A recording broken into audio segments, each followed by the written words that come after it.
Salam sejahtera buat kita semua. Selamat sore. Yang saya hormati rekan pimpinan KPU Kabupaten Tanah Toraja, Bapak Natalianus PMB Sarulalo, di kanan saya juga sebagai Ketua Divisi Hukum dan Pengawasan Internal. Yang saya hormati rekan pimpinan saya juga Bapak Ahmad Hidayat, juga adalah selaku Ketua Divisi Teknis Penyelenggaraan. Yang saya hormati rekan pimpinan Bapak Daniel Tadung, Ketua Divisi Sosdiklik, Armas dan SDM. Yang saya hormati rekan pimpinan Ibu Intan Aragongan, juga selaku Ketua Divisi Rencana Data dan Informasi. Saya hormati Bapak Ibu, rekan saya semua, rekan-rekan pimpinan, yang saya hormati pimpinan redaksi, media cetak, media elektronik dan juga media online, bahkan seluruh wartawan dari semua redaksi, jurnalis yang boleh hadir sore hari ini. Patut kita bersyukur kehadirat Tuhan Yang Maha Kuasa, sebab di sore hari ini kita boleh berjumpa kembali tanggal 9 Mei 2024. Terima kasih kami sampaikan kepada Bapak Ibu, rekan-rekan kami, rekan-rekan seluruh wartawan, seluruh pimpinan redaksi boleh hadir di tempat ini, di memenuhi undangan kami. Sesungguhnya ya sebenarnya mohon maaf ya, dari segi waktu memang ini kita ketahui bahwa pemilu dan pemilihan atau pilkada serentak 2024 ini beririsan. Baru saja kami mengakhiri dalam tahapan disebut dengan penetapan perolehan kursi untuk partai politik dan juga penetapan calon terpilih anggota DPRD Kabupaten Tanah Toraja. Namun sebenarnya seluruh tahapan itu akan berakhir nantinya pada waktu pelantikan. Tetapi dalam segi kewenangan kami bukan dalam kewenangan atau tugas untuk melantik. Tetapi bagian daripada seluruh rangkaian pemilu adalah pada waktu pelantikan baik pasangan calon presiden maupun juga calon legislatif di semua tingkatan. Kalau kita ketahui lewat media, sementara ini di Mahkamah Konstitusi sebenarnya lagi bergulir proses penyelesaian sengketa hasil pemilihan umum untuk legislatif. Tapi puji Tuhan untuk Tanah Toraja, kami baik di tingkatan DPR RI, di tingkatan DPRD provinsi maupun di tingkatan DPRD Kabupaten Tanah Toraja, untuk lokus di Tanah Toraja tidak ada permohonan sengketa yang menyangkut lokus di Tanah Toraja, sehingga puji Tuhan alhamdulillah Tanah Toraja kemarin sudah bisa melakukan penetapan karena itu ya. Bapak Ibu saudara sekalian, maksud ini ya sebenarnya kita ingin satu saja, dan kami kemarin ya mohon izin, kemarin kami bicara kapan kita sebenarnya ini ya mau menyampaikan hal-hal ini ya. Karena itu sekali lagi kami keterbatasan waktu ya, sementara ini kami lagi proses untuk beberapa hal, sehingga kami berpikir kemarin alangkah baiknya kami undang saja Bapak Ibu saudara dalam kegiatan yang sederhana ini, dalam kegiatan santai ini ya, kami ingin menyampaikan beberapa hal-hal sehubungan dengan pilkada tahun 2024, tahapan pilkada. Regulasi yang menyangkut pilkada 2024 itu PK. Kalau dari segi undang-undang adalah Undang-Undang 10 tahun 2016. Tahun 2010 tahun 2016. Lalu di bawah undang-undang itu ada peraturan KPU. Untuk sementara peraturan KPU masih menggunakan PKPU yang lama, kecuali ada peraturan KPU yang baru. Ini yang baru itu baru satu menyangkut pilkada, yaitu peraturan KPU nomor 2 tahun 2024. Sehingga nanti ini kami akan banyak menjelaskan tentang PKPU nomor 2 tahun 2024 mengenai tahapan dan jadwal penyelenggaraan pemilihan pilkada serentak. Di dalam PKPU nomor 2 tahun 2024 ada dalam pasal 3 dijelaskan ada 2 jenis tahapan. Tahapan yang pertama adalah tahapan persiapan dan tahapan yang kedua adalah tahapan penyelenggaraan. Nanti saya akan persilahkan teman-teman saya, rekan-rekan pimpinan lain untuk menjelaskan nanti tahapan-tahapan. Dalam pasal 3 itu tadi tahapan persiapan dan tahapan penyelenggaraan. Tahapan persiapan sementara ya berproses. Di tingkatan kami KPU Kabupaten Tanah Toraja dalam sesuai dengan kewenangan kami, tahapan persiapan itu yaitu pembentukan badan ad hoc. Pembentukan badan ad hoc yang sekarang sementara berproses adalah pembentukan PPK, Panitia Pemilihan Kecamatan. Dia akan dijelaskan lebih rinci oleh Ketua Divisi SDM. Dan juga sementara beririsan itu dalam pembentukan Panitia Pemungutan Suara. Tadi PPK itu di tiap kecamatan merekrut 5 orang setiap kecamatan. Hari ini kami sudah menyampaikan pengumuman siapa yang lolos seleksi tes tertulis menggunakan metode CAT atau Computer Assessment Test. Itu kami sudah umumkan hari ini. Selanjutnya nanti akan memasuki tahap atau tahapan tes wawancara tanggal 11 sampai tanggal 13. Sementara itu juga kami sudah mengumumkan hari ini untuk perekrutan PPS, Panitia Pemungutan Suara, yaitu kami akan merekrut 3 orang setiap kelurahan Lembang ya, di Tanah Toraja ini. Tadi hari ini juga pun kami sudah mengumumkan perpanjangan untuk beberapa kelurahan Lembang. Kami sampaikan ada 19 kecamatan dan di setiap 19 kecamatan itu ada kelurahan Lembang yang akan dilakukan perpanjangan sampai tanggal 11 Mei nantinya. Kemudian nanti ke depan lagi dalam tahap persiapan akan ada proses pemutahiran data pemilih. Sekarang sudah sementara dalam proses ya DP4 dari Kementerian Dalam Negeri sudah diberikan kepada KPU. Sekarang sudah sementara proses sinkronisasi DP4 terhadap data pemilih DPT yang kemarin digunakan di pemilu 2024. Setelah itu nanti akan diturunkan, maka nanti pada tanggal 31 Mei kami sudah akan memulai namanya proses pemutakhiran data pemilih. Ini mohon izin PKPU-nya yang terbaru belum ada, juknisnya belum ada, sehingga kami mohon izin belum menjelaskan secara terperinci bagaimana metode modelnya nantinya. Tapi secara tahapan jadwal nanti pemutakhiran itu setelah sinkronisasi DP4 yaitu data pemilih penduduk potensial pemilihan. Kalau bahasa sederhananya adalah mereka yang berpotensi untuk menjadi pemilih tapi belum masuk di dalam daftar pemilih, itu disinkronisasikan. Sehingga ada bertanya, apakah masih menggunakan daftar pemilih yang lalu? Itu akan disinkronisasikan dengan yang potensial tadi, yang tentunya database daripada Kemendagri. Makanya DP4 itu diturunkan dari Kemendagri. Kemudian tahap penyelenggaraan. Sekarang tahap penyelenggaraan kami menyampaikan bahwa tahapan adalah tahapan pencalonan khususnya pencalonan untuk dukungan dari perseorangan. Sesuai regulasi kita dalam Undang-Undang 10 tahun 2016 bahwa pasangan calon gubernur dan wakil gubernur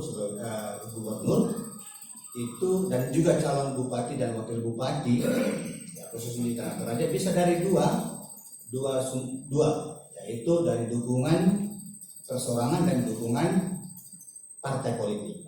Sementara ini adalah dukungan yang sementara berproses adalah dukungan perseorangan yang dimulai pengumuman pada tanggal 5 sampai tanggal 7, dan Dan tanggal 8 sampai tanggal 12 Mei kami akan menerima untuk tanah toraja untuk pasangan calon bupati dan wakil bupati Tanah Toraja. Ya, kami sementara, jadi sebentar ini helpdesk kami sudah siap, sudah bekerja sejak awal.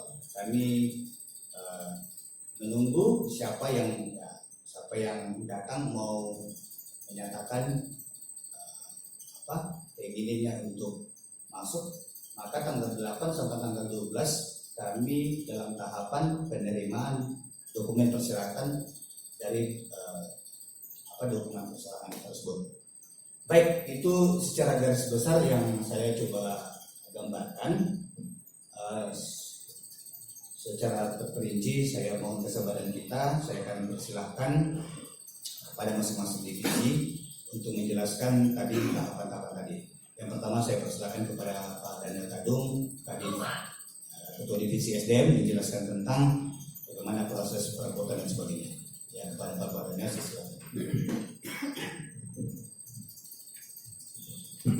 Baik, terima kasih Pak Ketua. Assalamualaikum warahmatullahi wabarakatuh.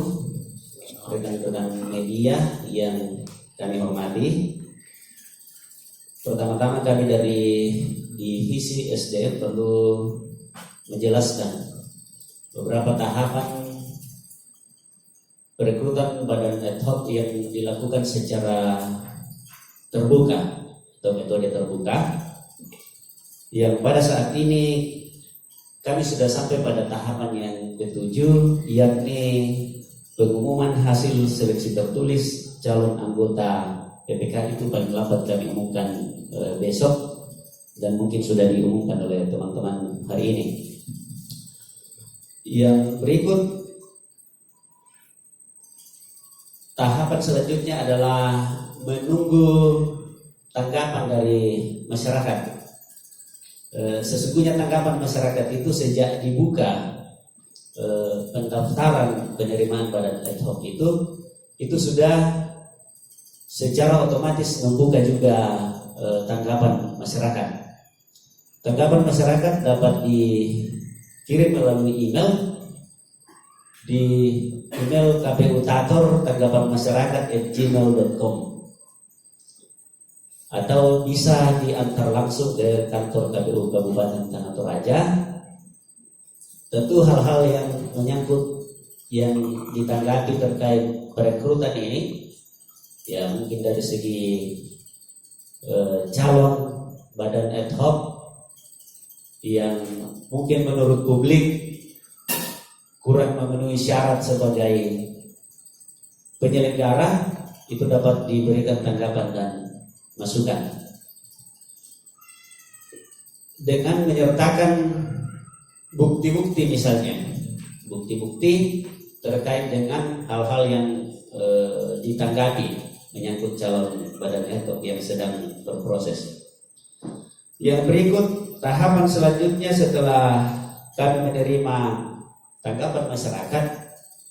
Tanggapan masyarakat itu menjadi bahan kami, salah satu bahan kami untuk melakukan klarifikasi kepada calon badan ad hoc, yang dalam hal ini tanggal 11 sampai 13 kami akan melakukan wawancara.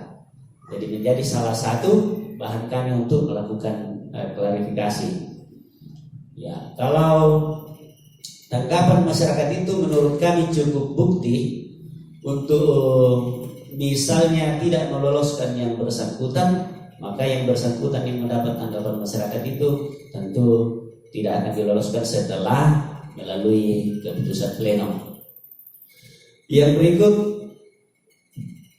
setelah wawancara di tanggal 14 Mei itu tahapannya sampai 15 Mei itu sudah melakukan pengumuman hasil seleksi anggota PPK, di mana anggota PPK yang akan diumumkan itu terdiri dari 5 orang setiap kecamatan, 5 orang setiap kecamatan, dan jika memungkinkan ada juga 5 cadangannya yang diumumkan. Pengumuman yang kami laksanakan beberapa hari yang lalu itu mengalami perpanjangan, 1 kali perpanjangan, karena tidak mencukupi 2 kali kebutuhan di beberapa kecamatan sehingga dilakukan perpanjangan. Dan sampai saat ini masih ada beberapa kecamatan yang memang tidak sampai 2 kali kebutuhan, sehingga melalui tes CAT otomatis mereka lolos karena akan diloloskan memang 2 kali kebutuhan. Yang berikut, pelantikan anggota PPK itu akan kami laksanakan pada tanggal 16 Mei. Itu kami akan laksanakan pelantikan, ya, sekaligus pembekalan singkat kepada PPK dalam menangani beberapa hal terkait dengan perekrutan, ya, tugas pembantuan akan kami berikan terkait perekrutan PPS. Mungkin ada beberapa hal yang akan membantu kami dari segi teknis pelaksanaan perekrutan PPS. Yang berikut bahwa sampai saat ini kami sudah per pukul 23.59 tadi malam kami sudah menutup perekrutan PPS untuk pengumuman tahap pertama. Dan setelah dilakukan identifikasi pada proses perekrutan tersebut, ternyata masih ada 97 kelurahan desa yang masih perlu diperpanjang karena belum mencukupi 2 kali kebutuhan, dan 62 kelurahan Lembang yang tidak dilakukan perpanjangan karena sudah mencukupi 2 kali kebutuhan sebagaimana amanat PKPU 476 dan 534 sama-sama tahun 2024, ya, tentang pedoman teknis perekrutan badan ad hoc. Itu di situ diamanatkan bahwa KPU menerima pendaftaran badan ad hoc itu maksimal 3 kali kebutuhan. Dan setelah kami melakukan rapat koordinasi dengan provinsi, maka diputuskan bahwa yang akan diterima dalam perekrutan itu adalah 2 kali kebutuhan untuk melaju pada tahapan wawancara. Jadi diterima 2 kali kebutuhan untuk melaju pada tahapan wawancara. Nah, yang berikut juga akan dilakukan perpanjangan, ya, perpanjangan penerimaan PPS ini. Tadi saya jelaskan bahwa di 97 kelurahan Lembang, dan jika masih terjadi tidak mencapai 2 kali kebutuhan lagi, tetapi semuanya sudah mencukupi 1 kali kebutuhan, maka secara otomatis dilanjutkan dengan seleksi tertulis, tes tertulis secara otomatis. Tetapi jika masih ada desa, kelurahan yang pendaftarnya belum mencukupi 1 kali kebutuhan, 1 kali kebutuhan itu di setiap kelurahan Lembang itu sama dengan 3 orang. Kalau masih ada Lembang yang belum mencukupi 1 kali kebutuhan, maka dilakukan lagi perpanjangan selama 3 hari. Jadi perpanjangan pertama 3 hari, perpanjangan yang kedua juga 3 hari jika ada kelurahan desa yang tidak mencapai 1 kali kebutuhan, ya. Dan setelah itu, jika sudah 2 kali melakukan perpanjangan, jika sudah 2 kali melakukan perpanjangan penerimaan itu dan masih ada saja kelurahan desa yang tidak mencukupi 1 kali kebutuhan, maka ada 2 metode yang bisa kami laksanakan. Ya, pertama, kami bisa melaksanakan metode baca listung namanya, mengidentifikasi dan bekerja sama dengan pemerintah setempat untuk mengidentifikasi kemampuan masyarakat setempat dalam membaca, menulis dan berhitung. Kalau ada masyarakat yang memiliki kemampuan membaca, tulis dan berhitung, maka itu akan dilakukan perekrutan terhadap mereka. Dan metode yang kedua adalah melakukan kerjasama dengan lembaga pendidikan, yaitu perguruan tinggi dan tentu setingkat dengan SMA yang sudah memiliki hak pilih. Ya, bisa melakukan kerjasama dengan itu.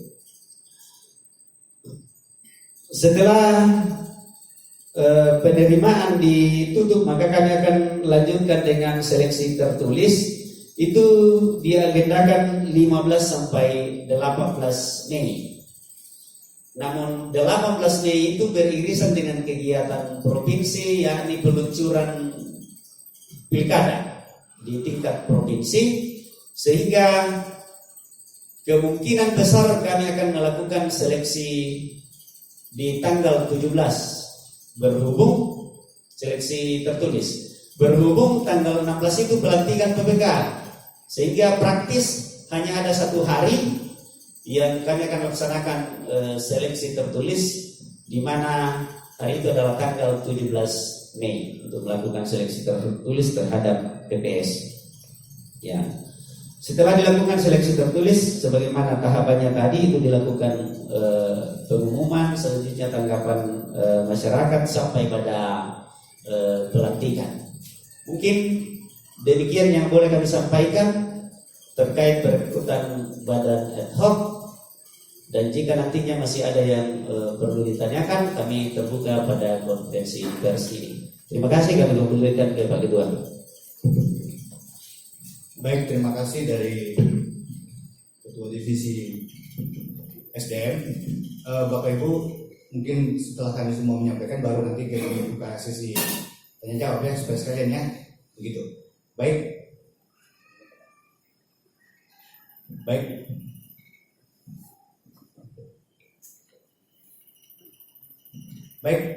di tahap persiapan juga ada, tadi saya jelaskan sedikit tentang pemutahiran dan tahapan pemutahiran daftar pemilih. Nanti mungkin lebih spesifik ada dijelaskan oleh Ibu Intan Perhubungan selaku Ketua Divisi Perencanaan Data dan Informasi.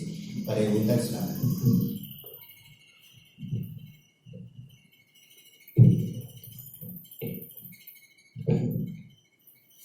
Terima kasih Pak Ketua dan rekan pimpinan yang lainnya, yang saya hormati rekan-rekan media. Assalamualaikum warahmatullahi wabarakatuh. Selamat sore, salam sejahtera untuk kita semua. Sedikit saja ya dari data, tadi Pak Ketua sudah menyampaikan tahapan, terutama terkait tahapan pemutaran data dan penyusunan daftar pemilih sesuai dengan PKPU 2 2024 tentang jadwal dan tahapan pilkada 2024. Tadi sudah disampaikan bahwa untuk tahapan pemutahiran dan penyusunan daftar pemilih itu dimulai di tanggal 31 Mei sampai 23 September 2024. Jadi cukup panjang tahapannya. Dan di tanggal 2 Mei kemarin Kemendagri sudah menyerahkan DP4 ke KPU RI. Ini dijadikan dasar untuk sebagai dasar daftar pemilih. Jadi DP4 ini akan disinkronkan dengan DPT terakhir. Kalau untuk Tanah Toraja, DP4 dari Kabupaten Tanah Toraja yang sudah diserahkan di Kemendagri disinkronkan dengan 196.548 DPT.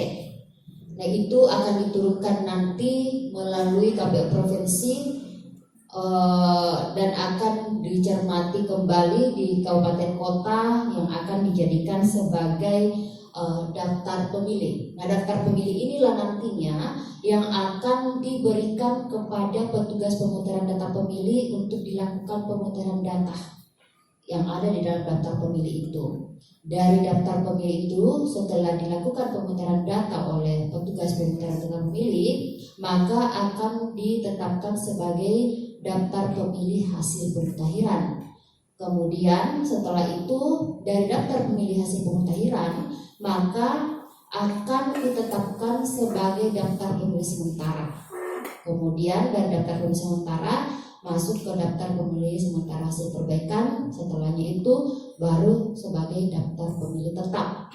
Nah, terkait dengan jadwal pastinya, itu belum ada karena PKPU terkait pemutaran daftar pemilih untuk Pilkada 2024 ini belum turun apalagi juknisnya ya, jadi kita masih menunggu, tapi garis besarnya seperti itu. Prosesnya hingga terbentuk DPT seperti yang saya sampaikan tadi. Jumlah TPS pun juga kita masih berbasis 500 pemilih per TPS maksimal. Itu belum ada petunjuk lainnya apakah lebih dari itu ataukah sudah di 500, sehingga kalau kita dari pemetaan TPS hitungan kasarnya, maka untuk sementara jumlah TPS yang direncanakan itu ada sekitar 565 TPS.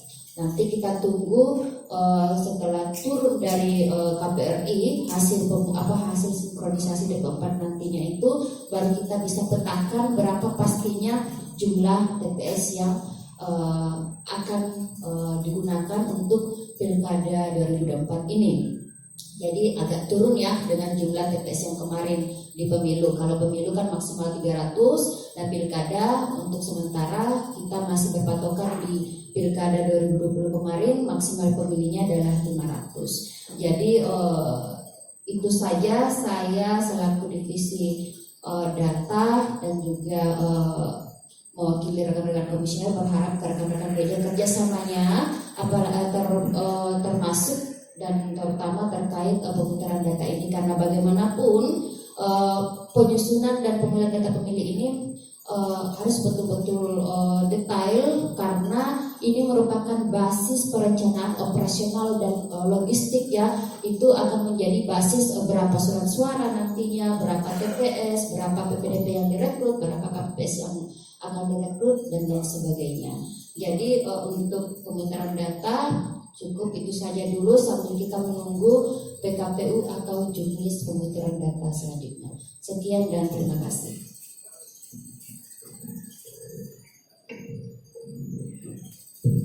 Baik, terima kasih dari Ibu Intan selaku Ketua Divisi Perencanaan Data dan Informasi. Selanjutnya saya persilakan kepada Bapak Ahmad Hidayat akan menjelaskan tentang tahapan penyelenggaraan yang sementara berlangsung juga rencana ke depan. Kepada Bapak Ahmad Hidayat. Ya, terima kasih. Selamat sore, salam sejahtera untuk kita semua. Assalamualaikum warahmatullahi wabarakatuh. Yang kami hormati Pak Ketua beserta rekan-rekan komisioner, yang kami hormati teman-teman media yang hadir pada kesempatan yang berbahagia sore hari ini. Ini pertemuan pertama ya. Ya, pertemuan pertama artinya khusus dengan teman-teman media. Perlu kami sampaikan bahwa ini tidak formal sebenarnya. Jadi ini kayak kita bawa materi ini. Ya, jadi padahal seyogianya kita kan diskusi, sharing.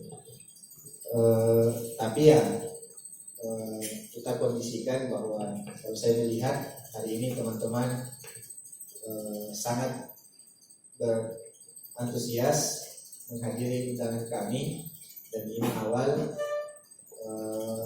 Kemarin banyak teman-teman yang bertanya, ya, bagaimana ini KPU? Ya, pilkada kemarin ya kita sering-sering ketemu.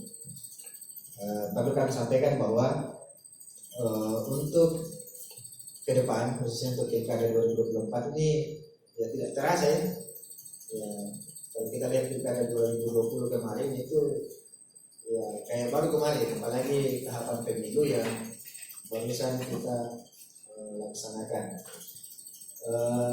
Di kami berlima tentunya punya divisi masing-masing, dan saya yakin teman-teman juga ingin mengetahui kondisi-kondisi yang ada di KPU Tanah Toraja, terutama yang berhubungan dengan teman-teman, kan begitu kan? Ya, ini perlu kami sampaikan bahwa supaya ya teman-teman kita saling memahami. Ya, karena terkadang biasa teman-teman ada yang penting bahwa ya tidak ada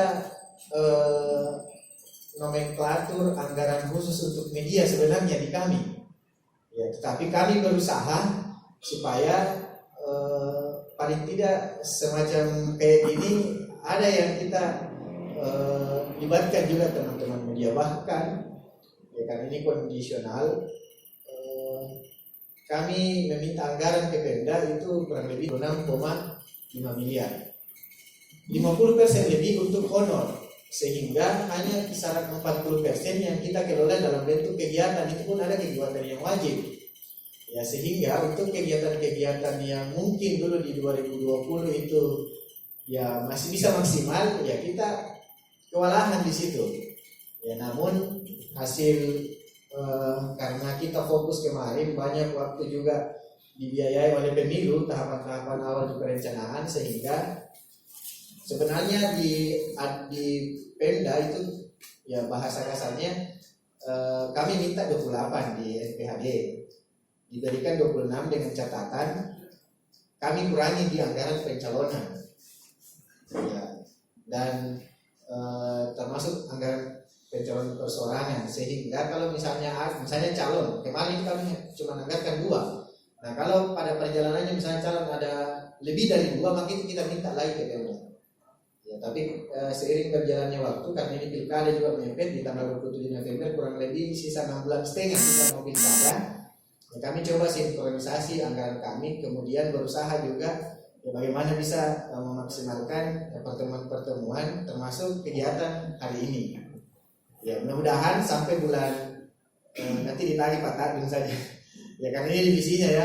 Termasuk kalau ada misalnya isu-isu yang atau tahapan-tahapan menjelang tahapan, contoh misalnya hari ini ada rekrutmen ad hoc dan perseorangan, ya kita ketemu lagi, kita saling sharing terkait dengan tahapan tersebut. Kita konferensi pers, bahkan kita nanti juga agendakan ya kafe-kafe morning. Kemarin di pemilu kan sudah ada beberapa juga ya, kita datangi kafe demokrasi dan sebagainya. Ya itu kita coba bagaimana supaya bisa maksimal di sini, termasuk anggaran-anggaran pengumuman nanti di calon usulan partai politik ya, kami akan revisi walaupun tidak ada di mata anggarannya. Kami berusaha untuk merevisi, kalau ada anggaran yang sisa ya kita masukkan anggaran pengumuman di media online dan media cetak ya. Jadi sifatnya anggaran ini dinamis ya, ketika misalnya ada ini ya kami mencoba berusaha untuk memaksimalkan di situ ya. Jadi mudah-mudahan ya ini di divisi perencanaan nanti Pak Ketua tambahkan juga ya, mudah-mudahan